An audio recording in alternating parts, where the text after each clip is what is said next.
brought to you almost live from the Dude in the Basement studios. Why? Because that's where the good stuff is. It's Sips, Suds, and Smokes with your smoking host, the good old boys.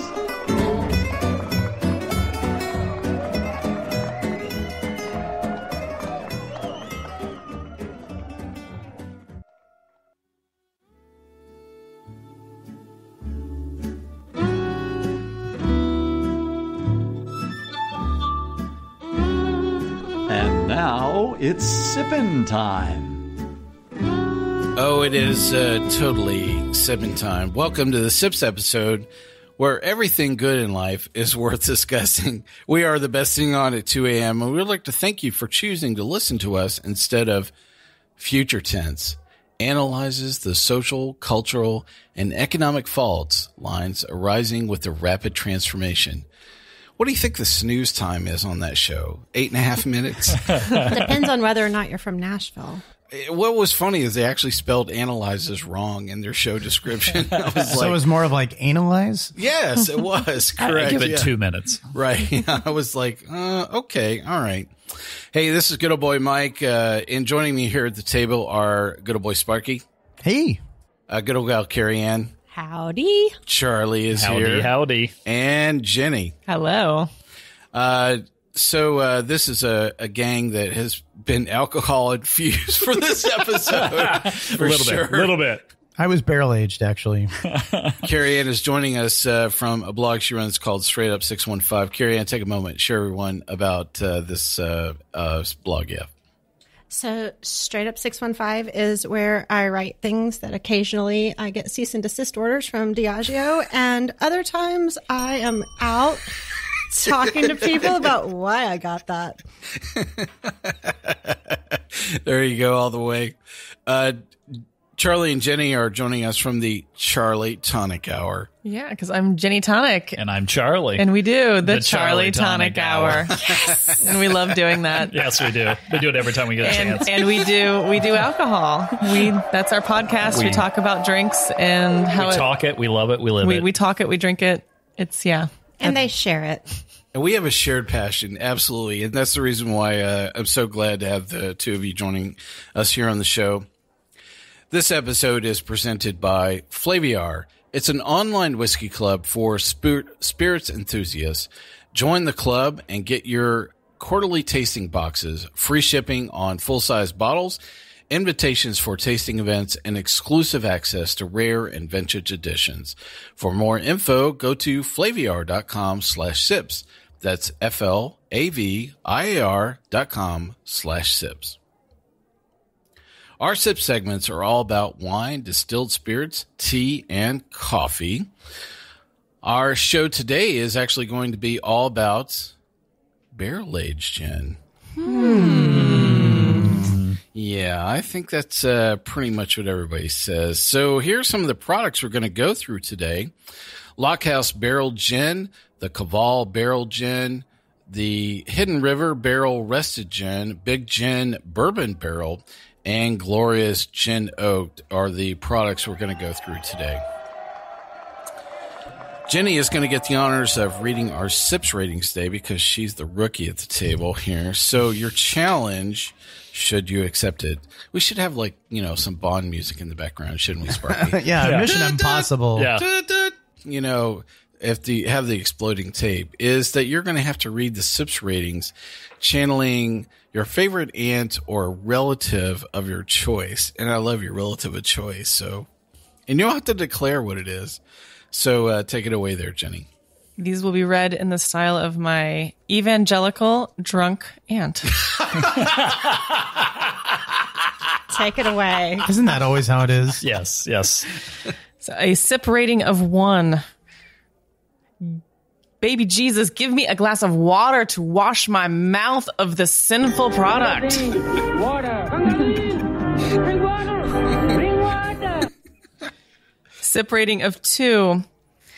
Nice, like your first husband, but what else have you got?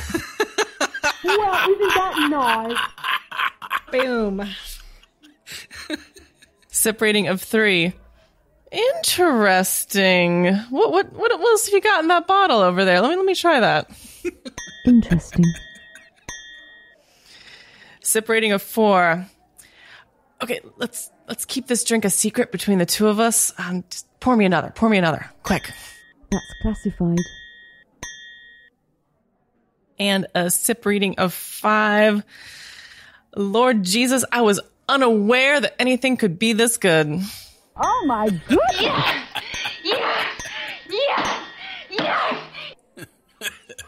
So, And the committee says, "Oh yeah, that totally rocked the house." Didn't That was awesome. Well played.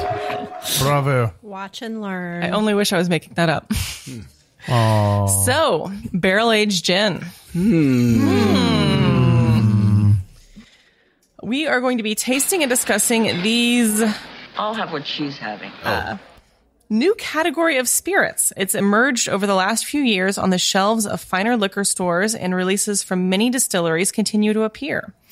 Even the government doesn't know how to tax, categorize, mess up whatever is being called barrel-aged gin.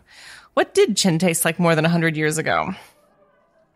Many attribute the first gin out of the barrel to the Citadel Reserve gin. Following a similar track, the Croatian-born Dvorian Kuchan, who founded Old World Spirits in Belmont, California.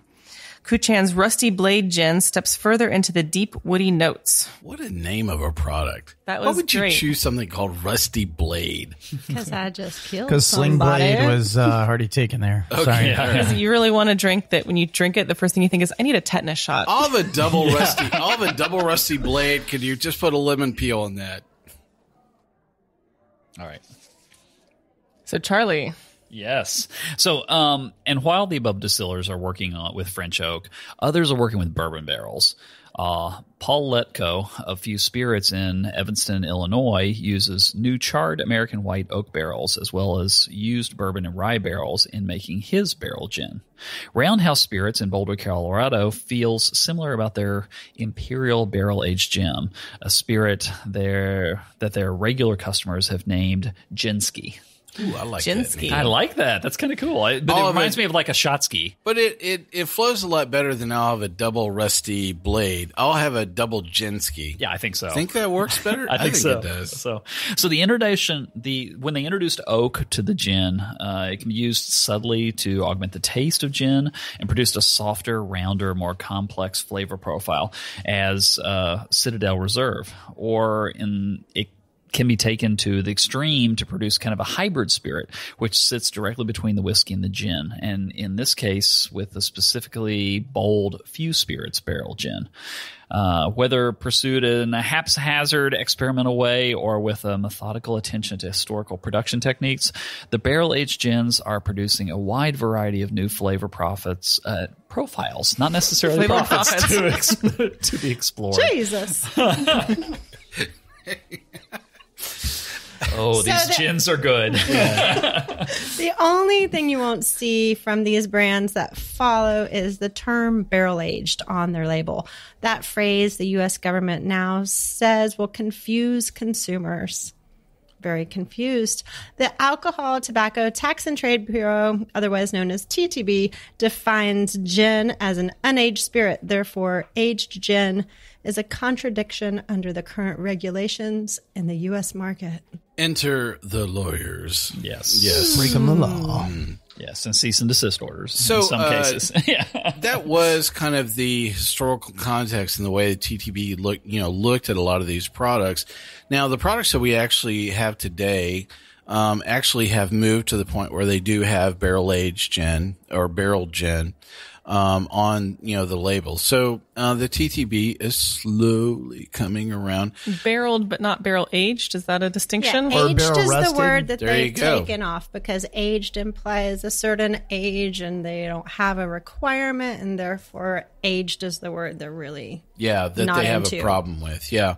Because it also implies a lot of context around the period of time that you have, as well as the integrity of where it was, rested, as well, and how long. So all that jazz. and what? Yeah. In what? I agree. It's a stainless steel tank for 6 Nanya. years. So we're going to go through a series of products today. And up first, we're going to go through the Lockhouse Barrel Gin. Sparky's going to introduce this product for us. All right, Lockhouse Barreled Gin. Our barreled gin toes the line between a young whiskey in color and texture and a prominent gin in flavor and aroma. The vibrant botanical bouquet, look at that alliteration, is good company with layers of silky vanilla, brown sugar, and spice. The burnt orange color combined with notes of lavender and ginger make this unique spirit a welcome surprise. Ginger. We proudly distill our gin from New York State grain and Niagara wine trail grown grapes. Bottled at 90 proof, this unique limited release gin is yours to enjoy, and also smells like Crimbus. It does. It really does. Yeah. So I was totally blown away by this when I smelled it. Because I was blown away in a good way or a bad way? Mind blown, which does not imply any of those things. Well, we're asking I believe you to I described put your foot it. down. No. No, I thought it was fascinating because especially on the nose, it's certainly not at all what I expected to get from gin. I think the first thing that I tasted was, or smelled at least on the nose, was brown sugar, molasses, spice.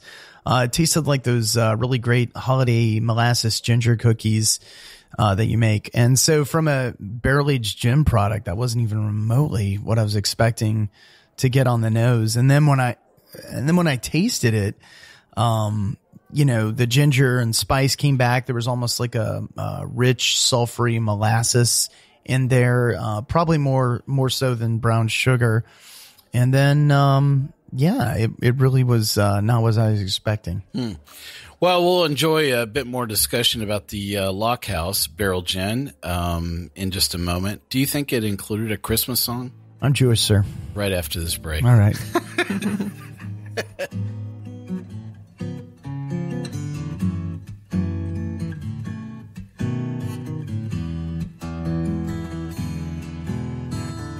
Rolling clouds and crashing surf, iridescent dunes reflecting by the light of a rising, glowing moon. Seashore mesmerizing, night breeze hypnotizing. We've come across these back roads none too soon. Look to the left, to the right. Keep your eyes on the road, my darling. Wondering if we're only passing through. Open roads and open windows. My hand is yours forever, sweet love. Hey, welcome to Sip, Suds, and Smokes. What an intro there. Wow. Today's episode, we're talking about barrel-aged gin, and we were just going through discussing the Lockhouse barreled gin, and Sparky was following up with a few of his tasting notes. So yeah. So to me, it reminded me more of like a spiced rum or something like that, and less. There are some gin notes, traditional gin notes. I hear some holiday songs. There's a lot of pine. You do. This does. I felt like this was the Christmas it reminded me of was with a fresh Christmas tree woodiness, but I didn't care for it, and I felt bad that the Lockhouse, I've had their New York style gin, which was very good. Okay, I didn't feel like this was the best expression of that. Okay, it reminded me of. You go first. You first, please. So sorry. The holiday potpourri water that was left from last year. That was bong water. I'm not sure. And then someone drank it. Yeah. Because they had too much gin. So I like this. The official rendition of Sip, Suds, and Smokes is distilled potpourri water. Yeah. And I will be the lone dissenter because you will. this I loved it. I really I will say it. When I lean into something and I may be completely wrong. I don't think so. It's my taste buds. I'm going to own them. But I don't know. The pine taste, yes, I channeled the holidays. Yes, it took me back to a younger time. Yes, I wish I was drinking during that younger time, but I wasn't. So I get to do it now. And I love that it made me feel some history. But I'm less the holidays. I got more of the forest out of it. And it is a big, bold, different taste. Oh, there's a whole tree in this. And I do love the big, There's bold, a couple different trees. taste. Like well, where I Little will take Red those Riding Hood trees. went. I will go over to my corner Got and I'll eaten decorate them and I'll be by by a myself wolf. and I'm okay with that. To clarify, too, you don't own your taste buds. Jenny does. That's true. You're just wrong. That's true. I do define myself as her alcohol crash test There you dummy go. on a regular basis. So yes. Correct. Well, our sips rating for the Lockhouse Barrel Gin is going to be a 3. Interesting. And away we go. So next up is going to be the Koval Barrel Gin, and Cary Ann is going to introduce this product for us. Koval Barrel Gin. Fans of Koval Dry Gin will taste a similarly crisp spirit with flavors from rosehip, juniper, angelica root, and coriander, but will appreciate a new level of depth and oak from the spirit's time resting in a Koval whiskey barrel. The attention to detail that Koval's grain-to-bottle process allows shines through in the final product, offering a unique spirit that appeals to gin and whiskey drinkers alike. I liked this one a lot. So, Yeah. yeah. The one thing that struck me was just the spice off this. And it's interesting. I find myself kind of going through a myriad of what I call the mistletoe madness, and trying to figure out, is this clove? Is this nutmeg? Is this allspice? Which part of the pumpkin spice, does this particular barrel age? Because that was the one common flavor profile that was kind of humming through all of these, was just all of this stuff that was reminiscent of just all of those holiday spices. And so I almost wanted to break out and have a checkbox and go, this one. Yeah. But I thought this one had a lot of clove and allspice in it. I think the thing that's most interesting about like this whole category, and maybe this gin in particular, is we oftentimes talk about whiskey and the things that whiskey imparts into the barrel imparts into a whiskey. We'll talk about baking spices, but in gin, they actually put those baking spices into the gin and then they're put into the barrel in these expressions. And I think some of them are exacerbated. Yeah, you get in a a lot really more great than what way, you and put some it of in. them are. I think it works in this one. This was my favorite of the batch that we tried. I liked how bright it was. That was the first thing of all these things it was just this really bright taste, and then you got hit with the wood right after that. But there is a lot of hit with the wood. Yeah, I agree. Yeah. The barrel influence here is a marked contrast for.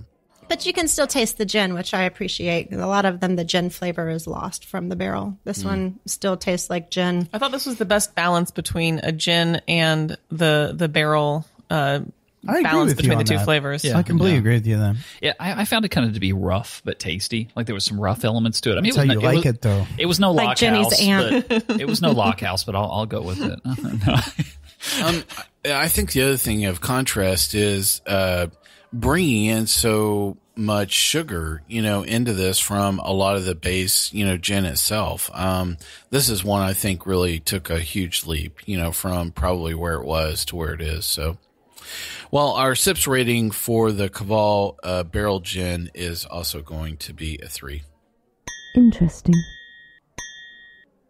Well, up next is going to be the Big Gin Bourbon Barreled, and Charlie is going to introduce this product. Sure, bourbon barreled big gin, 100% corn-based spirit with a relatively traditional botanical bill bouquet by Tasmanian pepperberry and cardamom. Cardamom. Thank you. More gin, please. He doesn't cook much. I hit the Tasmanian, and that just threw me. I mean, Tasmanian pepperberry. I mean, how more obscure? You don't cook with that on a regular basis? It was interesting watching a come on. grown man trying to sound his way through it, and I'm like, this is not going This well. is not going well. I love Kara's mom. Tahini. Yeah, so they The folks at Captive Spirits Distilling rest their flagship gin in barrels formerly used by Heaven Hill Distillery for their bourbon. After 6 months in the barrels, the spirits emerge with only a surprisingly light straw hue. And I think that's their own fault.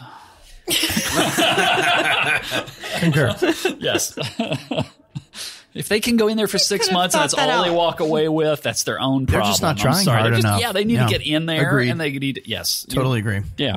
6 months is probably on the shorter end of the barrel resting time period. That's not even resting. That's like a barrel nap. Well, I think it also depends on the disposition of the warehouse and weather conditions as well. I mean, season. Yeah, seasonality. Did it really go through one full cycle through the wood, itself? But this is in Seattle. This can't get that hot in Seattle. But I'm sorry. Negative. If you go through that whole process and you brag about the straw, where does straw come into this? You're in a barrel. Yeah. Sorry. No, it was super pale. It was very strange. Yeah. It was weird. Mm.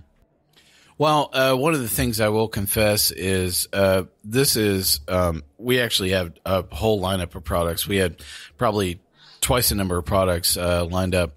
This is the lowrider, and I will tell you why, because I came back and hit this bottle quite a bit. Really? And I don't know, there was just something unique, about this particular product, and it wasn't, I don't know if it was just the novelty of it.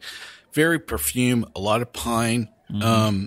It has a very distinct flavor to it. And that flavor lingers. That's the one thing I noticed with this. Like, it holds for a long time. There was a strange off flavor at the end of it. I got no wood off of it, and there was a strange off flavor that just going and going and going. Yeah. I couldn't even tell you what that off flavor is. Off flavor is maybe not a good word. I thought this was the most non-offensive. It was very. I'm sorry. Well, it didn't go. It didn't. Yeah, it was good. It didn't. And the gold medal for least non-offensive goes to the San Francisco Spirits Society. The straw forward. I can almost see the conference meeting going, all right, here's our goal. We're going to create the least non-offensive barrel-aged gin on the market, okay? Everybody ready, go. See, I think this one kept its gin profile the most of any of them that we tasted today. I think so. Yeah. I agree. This was the most gin-like of the gins. Hence straw. Well, when I first, I just was looking at the profile of the product even before I tasted it. I'm like, this is going to get lost in the bourbon barrel. The bourbon barrel is just going to overwhelm the gin, and you're just not going to get a lot of the base product. And I actually find quite the opposite. This is a very good example where I think they've been good companions. I think that there's been some good interaction between the two. I don't really see a heavy influence of one over the other. Yeah, it is. Maybe if I have to give the upper hand, it would be to the gin. And that's pretty rare to say. You've dropped something into a bourbon barrel that has just not been consumed, by that taste profile. Everybody's, totally. Yeah. So, any other comments about Big Gin? I dated her in college. She's pretty hot. Me too. So I made, we'll talk about a couple of things. I actually made a cocktail, with this, for everybody. Which one was that? This is the one I made the cocktail. Oh, okay. It was cognac? called cognac and flute. What did I call this? Late Inflused. It's fluzed. Stay up late. Stay up Yay, late. he's joined my club. Floozy. Yeah. It's called Stay Up Late. Yeah. Big Gin was a floozy. So maybe we'll post out this, recipe. But it's basically a split between this barrel aged gin and cognac, a little lemon juice, a touch of simple syrup, and a touch of soda, club soda. Yeah, it is. And I just found myself crushing this cocktail. I mean, for me to go back to a cocktail, and when I'm on the third or fourth one, something is going on there. And I'll tell you what the problem is with you people. I'll for my fourth one. I'm bucking up to be one of Jenny's relatives. Yeah. I'm about to say it's just that way. Is that it's not even affect me anymore. I've been there, and it's a high bar to cross. Anyway. When does the airing of the grievances start? It never stops. That is one of the spices in one of these. Airing of grievances. That's correct. The airing of you guys talk. I think it was the first one. Of these. That is correct. Yeah. So very interesting. Did you guys like the cocktail or didn't? I did. I did. It was refreshing because I kind of needed that. I would say kick up the cognac. If We anything. would all say that. So, Yeah. yeah. What was the cocktail we had before? We'll get to that. Yeah, we'll get to that one. Okay. in a second. Sorry. Jumping in. So our sips rating for the Big Gin Bourbon Barrel is also going to be a 3 as soon as I get to that screen. There we go. Interesting. I'm sensing a pattern here. Yeah, we got a lot of 3s. Well, next up is going to be the glorious Gin Oaked, and Jenny's going to read the description for this product. Glorious. Inglorious gin. No, it was glorious. We've been experimenting with resting our glorious gin in oak barrels since 2011. Over that time, we have produced 4 unique batches, each with a different oak treatment. Our original formula picks up notes of vanilla, baking spices, and warmth from its time in oak. We continue to tinker with our process until we find the perfect aging method. This is the most modest marketing write-up I've ever read. Which matches the flavor of the product, as far as I'm concerned. I'm thinking No, that there I should like be a this one. community college course where you get to go and you get to write product descriptions in the stylistic characteristics of a Canadian and be brief and only use a couple of A's. Right? You hoser.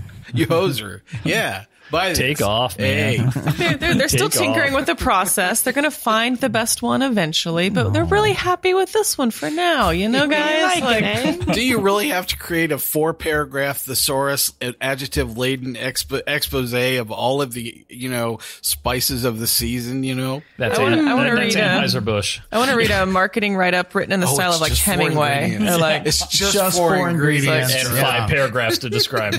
Yeah. the old man liked the rum.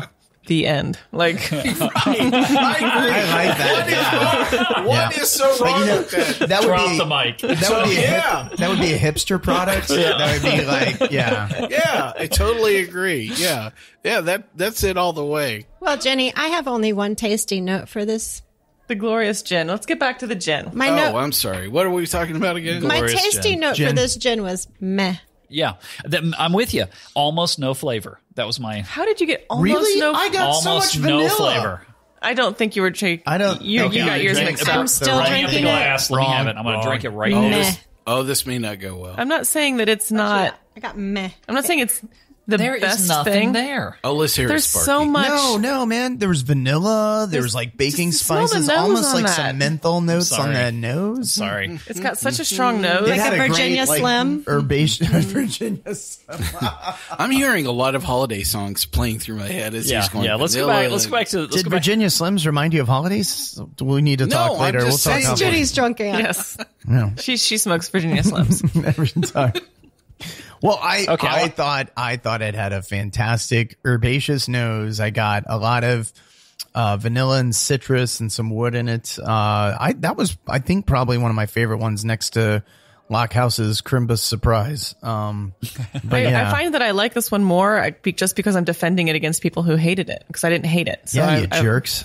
I didn't hate it. It just it's like your friend in the corner who's afraid to talk to people. It had nothing to share. You are so wrong. I just can't. I can't believe how wrong you are.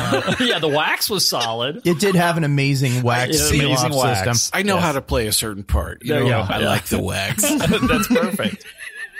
I like to watch.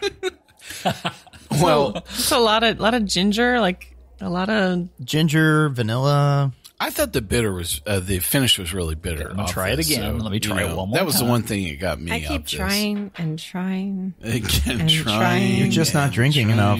Things that make you go, I don't drink know. until it tastes good. That's how you do it.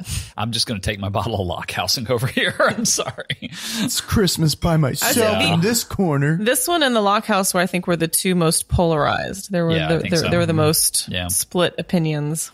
I do hope we can get to the fifth one because I really had strong opinions on that. Oh one. yeah, we're gonna get to that Okay, and then good. some. No problem. But I don't think I've actually. I didn't write down the word lemon pledge beside anything today except for this. So this. Oh yeah, wow. So yeah, I know. I don't know. It was just something about the aroma about this one that really got to me, and I don't know. It just this citrus alcohol infused aroma about it. I call that Friday. Now, not to cut on it further.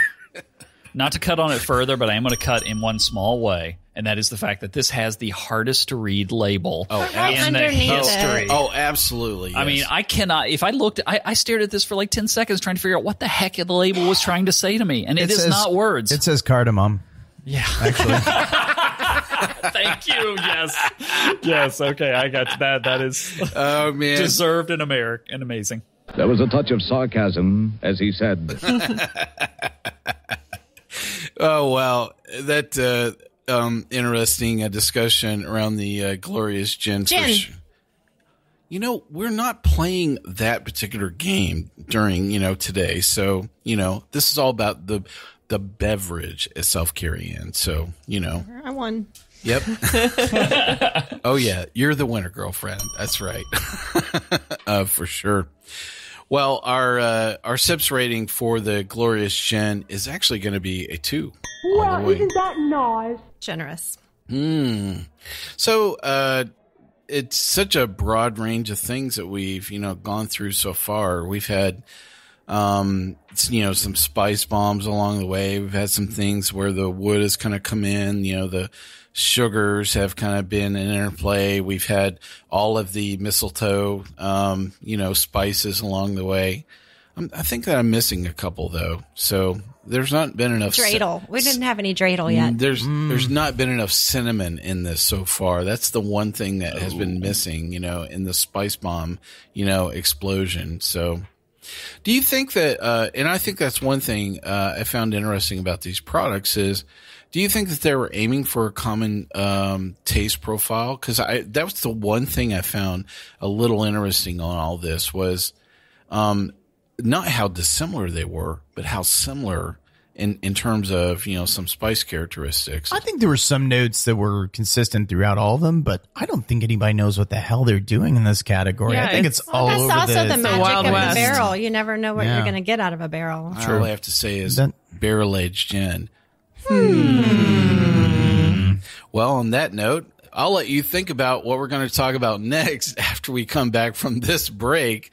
And I would tell you, come back. We'll be right back in a moment. It's not just the destination, but baby, the whole elation of riding down this lover's avenue. As slow as the willow blows, or as fast as the whirlwind grows, we glide beneath the stars in cobalt blue. Look to the left, to the right, keep your eyes on the road, my darling, wondering if we're only passing through. Open roads and open windows, my hand is yours forever, sweet love. Our eyes ahead on these back roads with a view.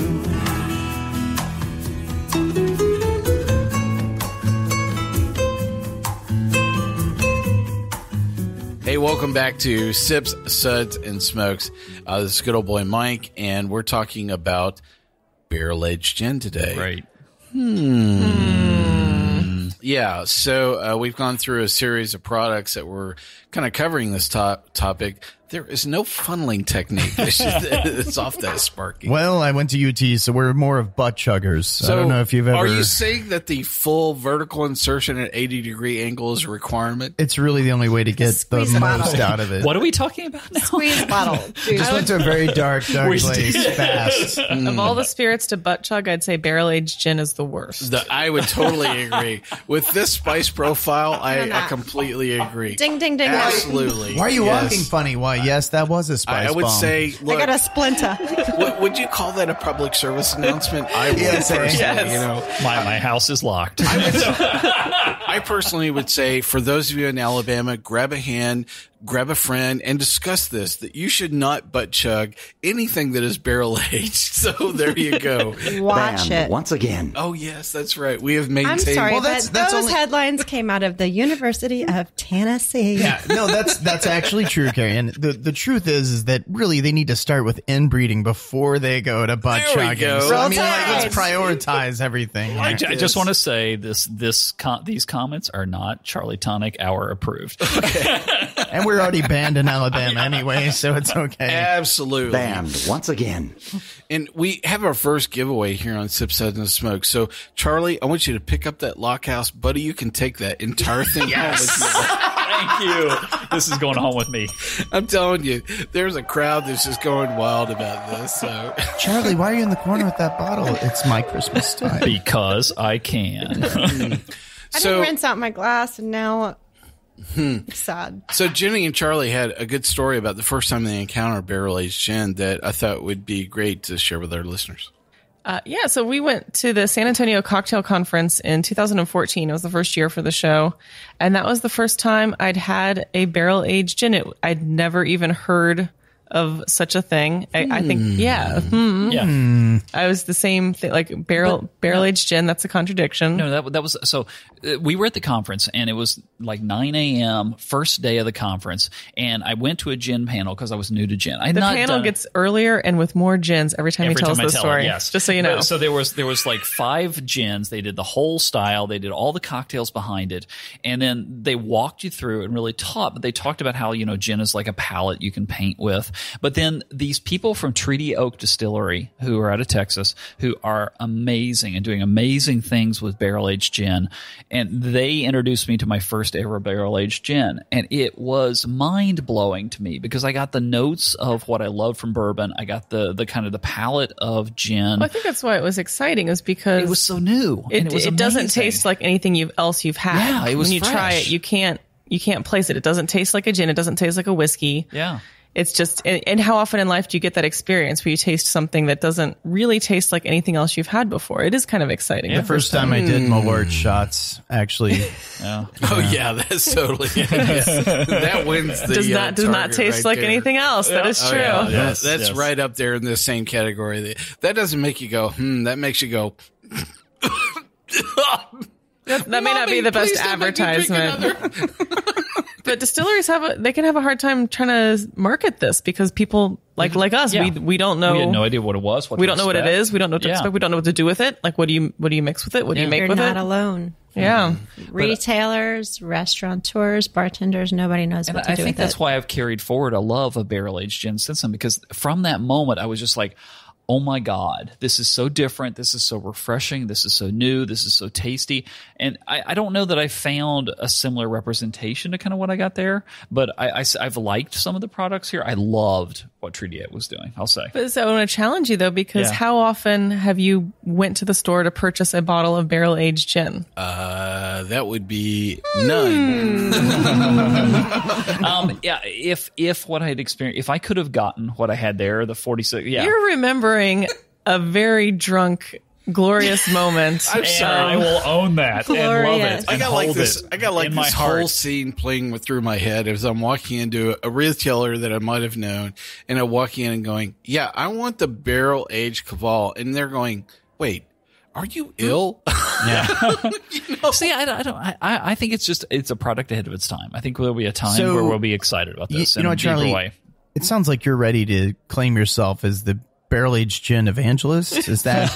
Yes, I'll That's do it. your- I'll do it. I'll do okay, it. Yes, all right. yes. Pick up that bottle of Glorious Gin. You get 2 for 1. Yes. That's exactly Hold it right. up Not the to glorious. me. Glorious you can keep. Oh, I'll take the glorious. okay. There you go. Actually, the one that we didn't talk about, which I We're really going to love. get to it. I know, I'm just saying, but Hidden River. If I'm taking a bottle, it's going to be Hidden River. There's nothing left to There's it. nothing I'm left okay of with that. I'm That's taking a the good- bottle. That's a good sign. I'll just take the bottle. Yeah, so for I sure. think that what we experimented with earlier is kind of in my opinion, the best thing to do with barrel-aged gin is to make some cocktails. Yeah, I think that is the very true, that they really reflect well in cocktails, but it takes somebody being creative and making something with it because they don't always translate into either a gin or a whiskey cocktail. You have to sometimes you have to make something new. True that. So a lot of bars, and it's kind of gotten to be the thing, is to barrel age some cocktails behind the bar. This kind of puts a shortcut for you.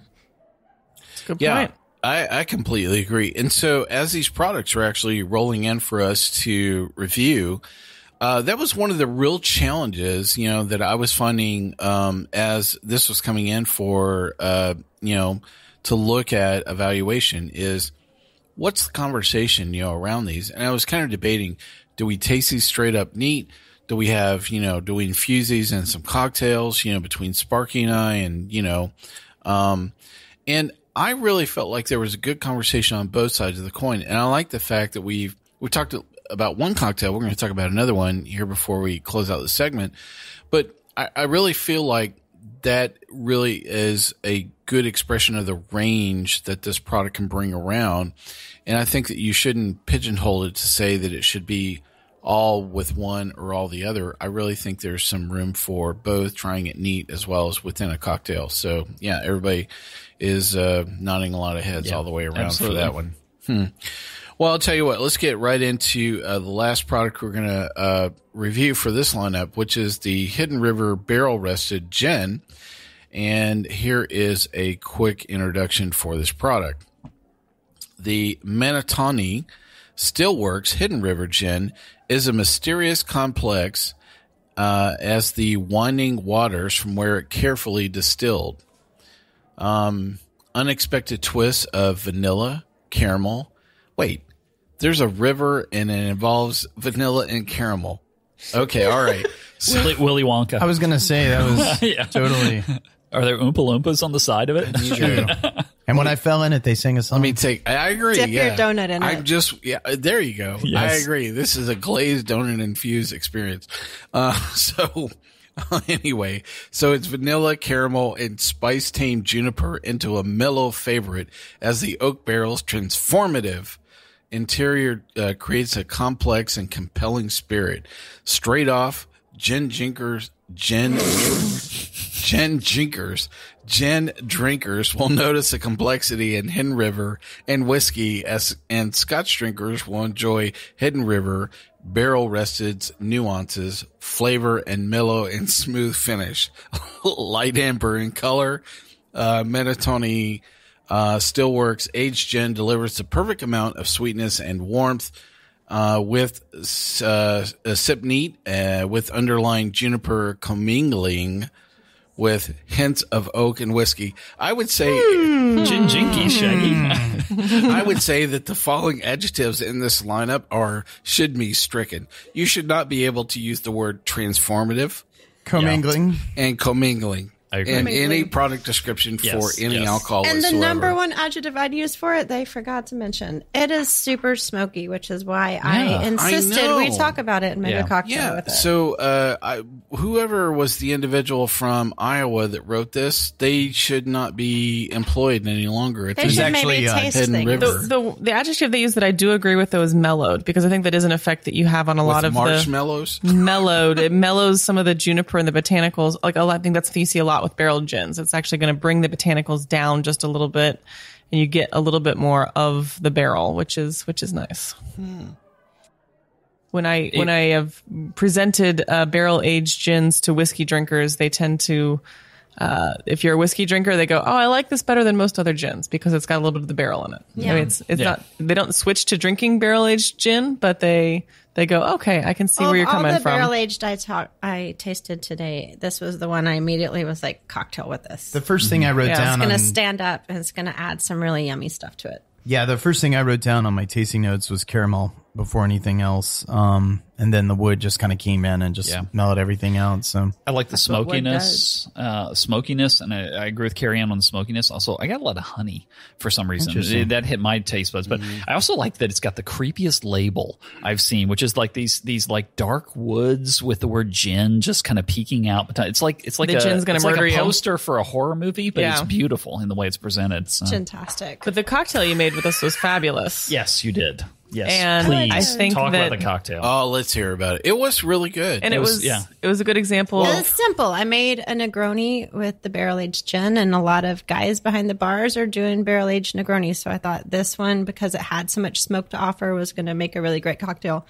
And it did. It did. Yes. I'll talk about all the ingredients used in it because I was lame. I didn't have any Campari on site, so we used. Oh, it was a Lockhouse. While I did not care for Lockhouse limited release barreled gin, I did really enjoy their bitters, which we used in place of a traditional Campari ingredient, and then we did use a very expensive sweet vermouth. That you are not refrigerating, dude. Come on, you've got to keep vermouth refrigerated. You failed. Equal parts of all of Shame for shame. Ginny's stirred it like a champ. And I refuse to put stuff in the refrigerator. The zesting moment. So much zest. That was zesty. Premature zesting. Zesty.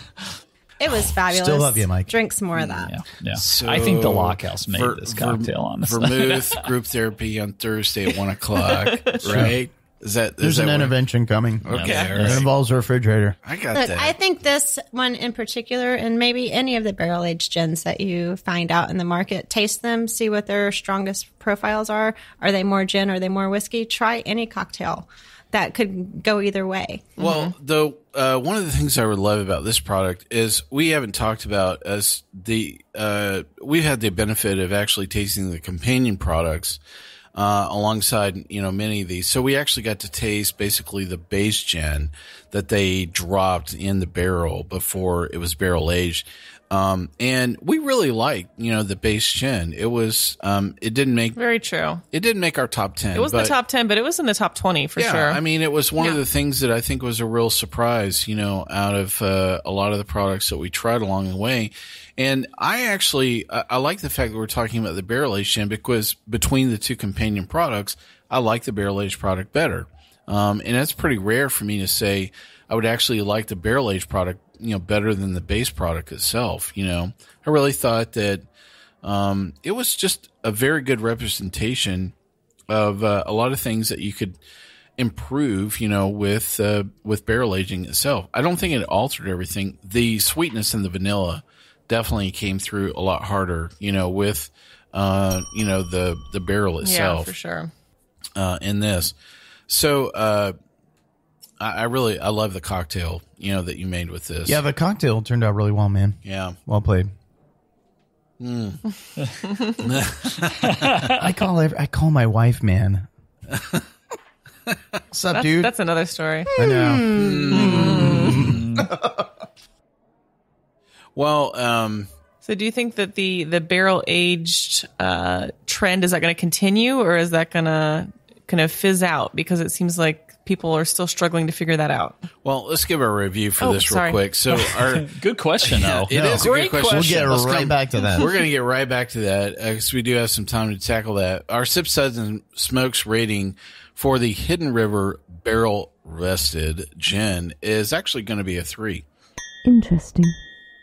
I upgraded that on the fly. So I agree. I looked at our prior discussion and I thought it was right there. So ask your question again, which is, do you think barrel aged is going to be around? Yeah. Is this going to continue? Because it seems like a lot of distilleries have done it, but will they continue? Is it going to stick around as a category? It's so hot right now. So hot. I'll say what stands out about all of the barrel aged gins we tasted is that nothing stands out. Nothing is like anything that we were in agreement on a 4 or a 5 rating. It was all kind of like meh. But is that not a good thing right there? That there is such a difference in the way people are tasting it. That there is such a different experience, and there's room for interpretation. I think the thing I'm going to go out on is, you know what? I think that this style of spirit is in dire need of a signature cocktail. Yes. I absolutely think I think I made it. Well, it was really good. It was outstanding, in fact. And I think that's just it. It was a great example of saying, I really think if you have a really good signature cocktail to wrap this around, I think it'll be around for the next 20 years. I wonder historically, I mean, because was there, I think we talked on this briefly, was there a history of barrel-aged gin? Was that something that existed in the past? It did exist in the past, and it got lost, and then it came back around. Is the way it was probably surely similar to the way that whiskey used to be barrel-aged, just because that's how they stored it, not as a flavoring goal. Right. I have experience as both a supplier and a distributor selling barrel-aged gins, and I'll tell you, it's rough and it's hard. And I think that it's not because the product doesn't deserve a second look. It's because people just don't know how to look at the product. So hopefully people are going to listen to this and go, try it. I'm going to try a bottle of that and work with it. Well, I completely agree. And hopefully, you enjoyed this discussion, along the way today. I did. I learned a lot about this. This was not a category that, I particularly knew a whole lot, kind of charging into it, but I enjoyed the cocktails. I enjoyed them neat. I really enjoyed the discussion today, and I'm hoping that you did. And the company. As well. Well, you can catch all of our episodes online as well on SoundCloud, TuneIn, Stitcher, YouTube, iHeart, PRX, and Spreaker, our native media host, who has not indicted us yet. iTunes and our own Android app are the easiest way to enjoy this show on your phone. Just search for Sips, Suds, and Smokes on iTunes or in the Google Play Store. Be sure to tap subscribe, and the show will always be on your phone. You can also yak into your phone. Okay, Google, play Sips, Suds, and Smokes. Boom. We're right there. Yeah, you can even ask Siri. We love your feedback, and you can reach us online as well. Anytime. You can write all of your love notes to Charlie at info@sipsudsandsmokes.com. Thank you. I'll take every one of them. Yeah. Dear Barrel Aged Gin King, our daily tasting notes flow out on Twitter every single day at SipSudSmokes is our handle, and our Facebook page is always buzzing with lots of news. You'll be able to interact with the thousands of other fans if you join us on those social media platforms as well. Do us a favor and take the time to rate this episode if you're listening to us online. That's a great big help to us, and we get to see your feedback as well. Hop on iTunes, select our show, select 5, and write a brief note. That's a great big help. I want to thank my co-host for being here for this show. Thank you, good old boy Sparky. Thanks for having me, Mike. Thank you, good old gal Cary Ann. My pleasure. Check out my social media to see what I have to take down from cease and desist orders this week. That's a running theme. Thank you, Charlie. Find us at charlietonic.com, and thank you. Thank you, Jenny. Thank you. This is good old boy Mike asking you to keep on sipping.